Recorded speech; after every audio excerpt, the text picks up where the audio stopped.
Well, JoJo, first of all, how are you doing? I feel like, are you in Puerto Rico right now? It kind of looks tropical behind you. See some palm trees through the shades. Yes. Yes, we're still in Puerto Rico. We've been here actually since last July. Is this home now?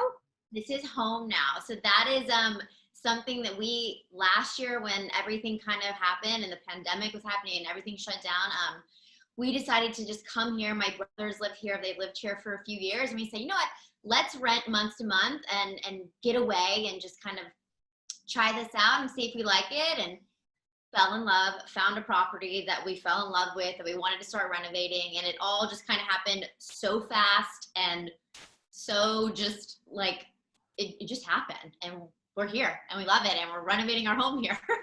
I was about to ask. So you love it. I mean, you kind of are glowing while you're talking about it. So sounds like you're enjoying this your new tropical life. I do. I love it. It's a totally like different way of life.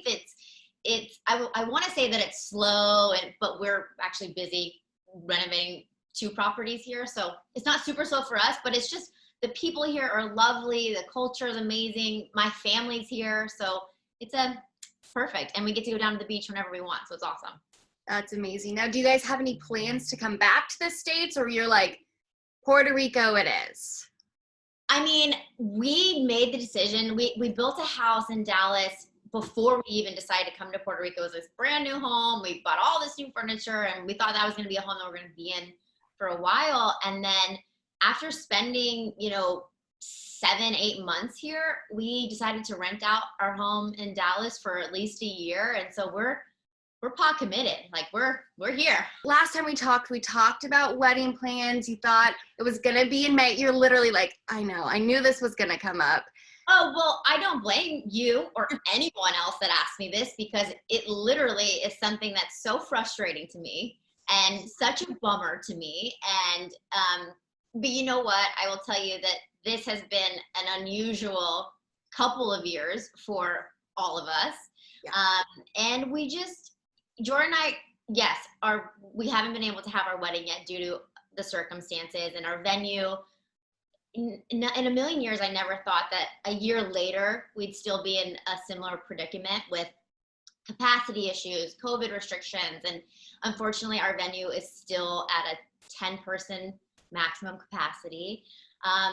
And so we're rolling with the punches, at this point. It is what it is. And you guys haven't thought about changing your venue or anything? Because I know I have a lot of friends that are in a similar situation, and they either end up doing like an elopement or they do a different venue. Has that crossed your mind? So yes, we've obviously explored a million different options here. And I think when we had to make the decision to postpone again for the second time, the state of our country and our world still wasn't in a comfortable place that we felt was a smart decision. Obviously, things are opening back up now. Things are a little bit different from when we had to make the call.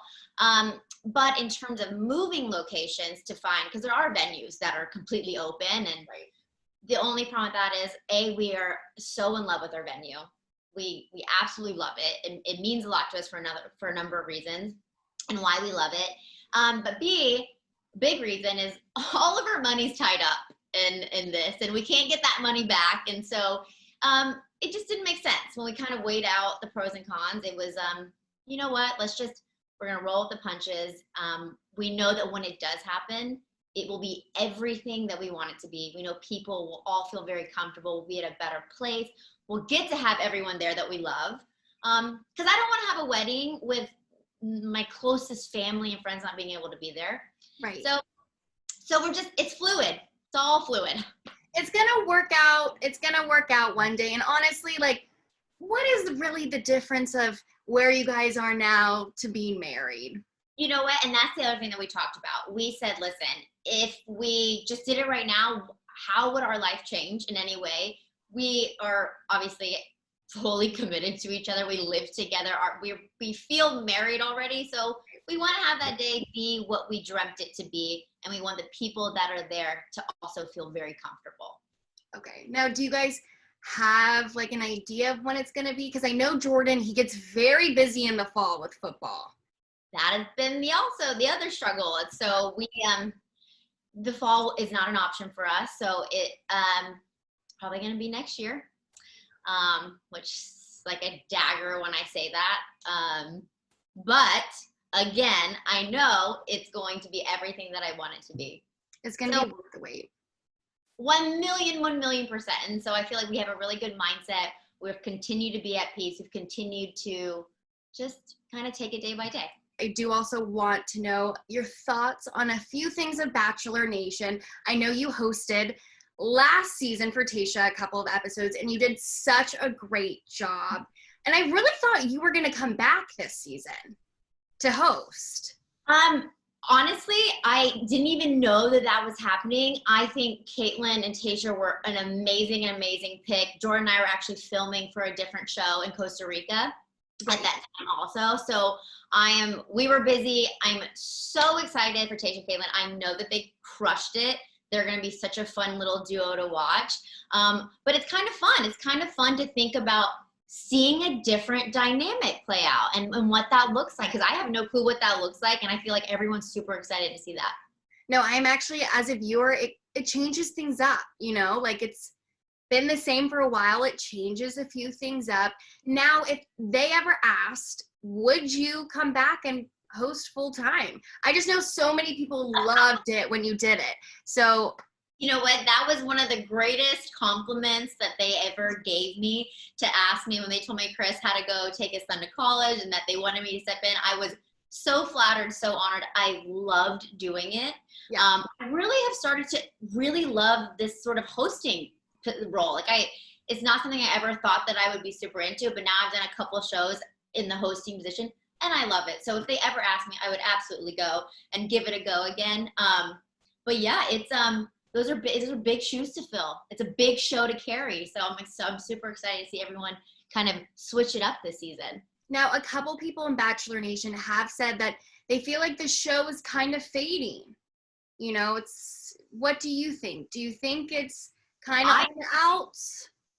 I mean, I don't know. I still think the show's a great show. To be honest, I've been really bad at keeping up for the last few seasons because I've been very busy. Yeah. So I don't obviously know everything that's going on in Bachelor Nation.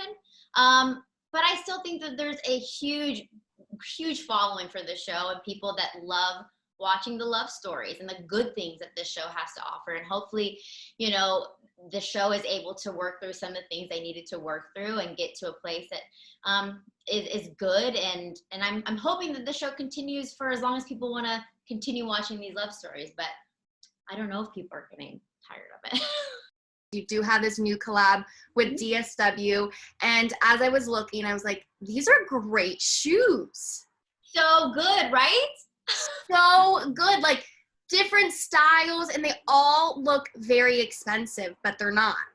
That is my favorite thing. First of all, I love DSW. It is like my one-stop shop for all of my go-to brands, like brands that I generally just love. Is Mark Fisher, Dolce Vita, Nike, Converse, Frank. I mean, just like so many of my favorite brands. I know that when I'm looking for a pair of shoes, I can go to DSW and I will be able to find one that I'm obsessed with, but also have a ton of great options to choose from. So when they approached me to do this fun little capsule collection for the spring, it was a no-brainer. And then when I got to sift through all of the amazing options they had, I was so excited about the 21 pieces that I found, because it is a great mix of just, first off, neutrals are my thing. I typically stay within like the neutral color palette, but finding shoes with really great details and textures and chains or metallic sheens, and then throwing in pops of colors here and there.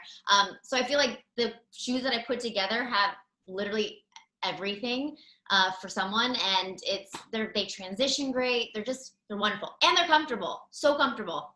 I love it. Now, did Jordan help you pick out any shoes? I mean, actually, is that okay? No, he didn't. But when I got all of them in and I showed them to him, he was like, "Wow, these are amazing." So, thanks, babe.